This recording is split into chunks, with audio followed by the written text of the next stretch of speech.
Assalamualaikum semua. Hari ni saya nak cakap pasal satu benda yang kita selalu elak. Benda yang orang rasa berat nak fikir, tapi kita semua confirm akan lalui. Satu hari nanti akan tiba masa untuk kita tinggalkan dunia ni. Tak kisahlah kita muda, kita sihat, kita kuat macam mana sekalipun, kematian dia tak ikut umur. Dia tak ikut jadual kita. So, persoalannya, kalau hari tu datang, keluarga kita macam mana? Bayangkan selepas peninggalan kita, rumah sepi.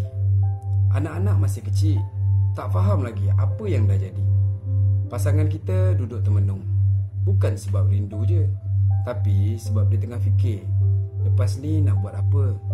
Macam mana nak teruskan hidup? Bil rumah tetap akan datang. Loan kereta tetap kena bayar. Pinjaman peribadi, kad kredit, semua tu takkan automatik hilang. Keluarga kita bukan sedih sebab kita pergi je, tapi dia terpaksa tanggung dua beban sekaligus, kerinduan dan kewangan.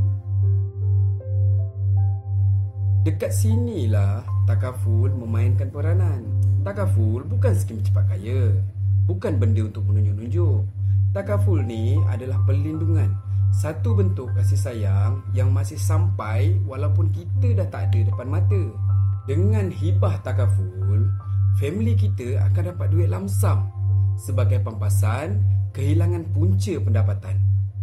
Dan diorang akan dapat modal untuk teruskan hidup tanpa panik kewangan. Diorang dapat bayar segala hutang-hutang yang ada. Anak-anak masih boleh teruskan sekolah macam biasa.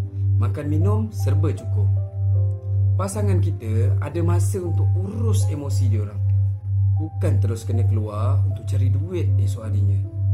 Kita dah tak boleh jaga diorang dengan tangan lagi masa tu, tapi kita boleh jaga diorang dengan berancangan. Kalau kita boleh sayang keluarga kita masa kita hidup, kenapa kita tak sayang diorang lepas kita pergi? Kita cari rezeki setiap hari nak buat keluarga kita selesa kan. Jadi jangan biarkan satu hari nanti bila diorang kehilangan kita, diorang juga kehilangan kestabilan untuk hidup. So, tanya pada diri sendiri, kalau aku pergi dulu, cukup tak simpanan untuk keluarga? Siapa yang akan jaga kewangan rumah lepas ni? Berapa lama diorang boleh bertahan tanpa aku? Kalau jawapan tu buat kita risau, itu tanda kita dah kena mula fikir dari sekarang. Sebab masa tak tunggu kita, dan keluarga kita layak dilindungi dalam apa jua keadaan. Bye-bye.